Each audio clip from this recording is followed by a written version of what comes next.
Non, non, non. Finn, vous ne devez pas vous fatiguer avant l'intervention. Calme-toi, chérie. La petite amie est en colère à son paroxysme. Dans le restaurant en libre service, elle rencontre une autre femme, plus étrange encore. Le petit ami de cette femme a lui aussi subi une opération de la colonne vertébrale. Et son prénom est exactement le même. Nathalie, non, t'as pas intérêt. Stop. S'il te plaît, arrête. La femme ne cesse d'évacuer la douleur qu'elle porte en elle. Tu m'as dit que j'étais la femme de ta vie. Mais je t'aime comme un fou. Tais-toi, je t'interdis de dire ça. Je veux plus jamais entendre un seul mot de ton baratin. L'homme veut s'avancer pour retenir sa petite amie, mais le médecin craint que cela ne mette sa santé en danger. Il n'a d'autre choix que de le renvoyer à l'hôpital. Sean regarde cette femme en pleine crise émotionnelle et tombe dans une profonde réflexion. Peu de temps auparavant, Sean avait avoué ses sentiments à Léa, souhaitant devenir son petit ami. Je t'aime, Léa.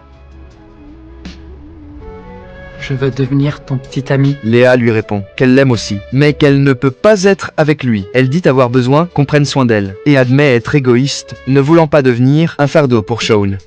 Pourquoi est-ce que tu crois que je peux pas gérer ton déséquilibre, ton égoïsme et le reste? Je crois que je serais...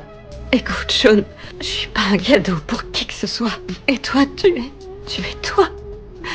Et je sais que ce serait trop difficile pour toi. Tu as besoin que les choses soient dans un certain ordre, dans la vie, au travail et... Parce que... je suis autiste. Tu refuses d'être ma petite amie parce que je suis autiste? Le silence de Léa semble confirmer ce qu'elle vient de dire. Les larmes aux yeux, elle s'en va. Et Sean laisse lui aussi couler ses larmes. À présent, Sean demande à la femme pourquoi elle agit ainsi. Mais cela ne change rien au fait que l'homme l'a trompée. On maîtrise pas toujours les sentiments qu'on éprouve. Mais on peut au moins maîtriser ce qu'on en fait. En fin de compte, c'est moi qui ai rompu à ma façon. Et le plus important, c'est que ça m'a fait du bien.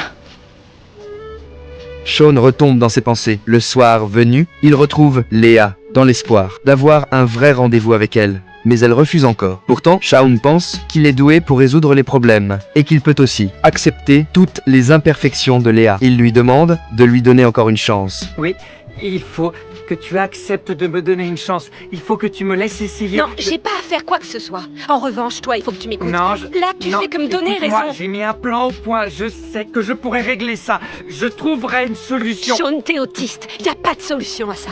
On est trop différents tous les deux. Ça marchera jamais. Ces mots blessent profondément Sean. Il ne dit plus rien, se contente de se retourner et de partir. C'est le dernier vestige de sa fierté. Mais au cœur de la nuit, Sean appelle Léa au garage. J'ai envie de démolir ta voiture à coups de batte. Je trouve que c'est une très mauvaise idée. Sean estime que les paroles de Léa dans la journée l'ont profondément blessé et qu'il ne peut évacuer ses émotions que de cette manière.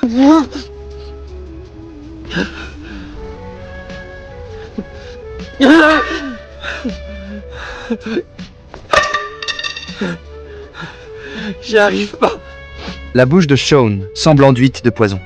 Tu dis que tu as de l'affection pour moi, mais tu ne me respectes pas. Tu es capricieuse. Et tu sais pas garder un petit ami. Et tu sais pas garder un boulot non plus. Et tout le monde te déteste, tu vas te retrouver toute seule, c'est bien fait pour toi, c'est tout ce que tu mérites, parce que tu es superficielle, égoïste et que tu es bourré de préjugés.